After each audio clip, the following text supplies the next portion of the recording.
ഹേ dears, അപ്പോൾ ഇന്നൊരു cooking video ആയാലോ. ഇതൊരു മോർണിംഗ് കുക്കിംഗ് വീഡിയോ ആണ്. നോർമൽ കുക്കിംഗ് വീഡിയോ അല്ല, നമ്മൾ വിറകടുപ്പിലാണ് ഇന്ന് കുക്ക് ചെയ്യുന്നത്. കാരണം നമ്മൾ ഗ്യാസ് തീർന്നിരിക്കുകയാണ്. മെയിനായിട്ട് അതിന് ചോറ് കൊണ്ടുപോകണം. അപ്പോൾ ചോറിന് വീട് ആദ്യം നോക്കുന്നത് ഞാൻ എൻ്റെ വന്നത്തേക്ക് അമ്മ ചോറടപ്പത്ത് വെച്ചിട്ടുണ്ടായിരുന്നു. അതുകൊണ്ട് തീ കത്തിക്കേണ്ട പാട് എനിക്ക് വന്നിട്ടുണ്ടായിരുന്നില്ല.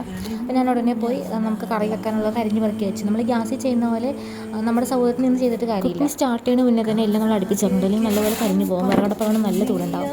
അതിൻ്റെ ഇടയ്ക്ക് ഞാൻ പുട്ടിന് നടക്കാൻ വേണ്ടിയിട്ട് ആ കഞ്ഞിക്കലത്തിൻ്റെ പുറത്തോട്ട് കുറച്ച് വെള്ളം വെച്ചിട്ടുണ്ടായിരുന്നു. അപ്പോൾ നമുക്ക് ആ ചൂട് വെള്ളത്തിൽ നമുക്ക് പുട്ട് കുഴച്ചെടുക്കാമല്ലോ. പിന്നെ എൻ്റെ ചട്ടി ചപ്പത്തിന് കറി ചൂടായി പെട്ടെന്ന് തന്നെ മുട്ടയും വറുത്തു. അതിൻ്റെ ഇടയ്ക്ക് എൻ്റെ കൈ പൊള്ളി കേട്ടോ. ഞാൻ ചട്ടിക്ക് അത്ര ചൂടുണ്ടാവും ഞാൻ പ്രതീക്ഷിച്ചില്ല. പിന്നെ ഐസൊക്കെ വെച്ച് അഡ്ജസ്റ്റ് ചെയ്ത് പിന്നെ തക്കാളി വായിട്ടുണ്ടായിരുന്നു. പിന്നെ ചമ്മന്തി അരച്ചിരുന്ന ചമ്മന്തി. പിന്നെ ഗ്യാസിൻ്റെ ആവശ്യമില്ല. ഗ്യാസില്ലാത്തതുകൊണ്ട് തന്നെ ഒറ്റയടിക്ക് നമ്മൾ ഇടലിച്ചെമ്പിലിട്ടുണ്ട് പുട്ട് ആവി കയറ്റി എടുക്കുന്നത്. അപ്പോൾ ആവി കയറ്റുന്ന ഇഡലിപ്പാത്രത്തിലേക്ക് ഞാൻ മുട്ട പുഴുങ്ങാൻ കൂടി ഇട്ടിട്ടുണ്ടായിരുന്നു കേട്ടോ. അപ്പോൾ അതും കൂടി വെന്ത് കിട്ടുമല്ലോ ഒരുമിച്ച്. അപ്പോൾ അതും കൂടി വെച്ചിട്ടുണ്ട്. പിന്നെ അച്ഛന് ഞാൻ ചോറും പൊതിഞ്ഞു കൊടുത്തു. പുട്ടുണ്ടാക്കി ഞാൻ പപ്പടം കൂടി വറുത്തിട്ടുണ്ടായിരുന്നു കേട്ടോ. അപ്പോൾ രാവിലെ റെഡി കഴിഞ്ഞിട്ടുണ്ട്.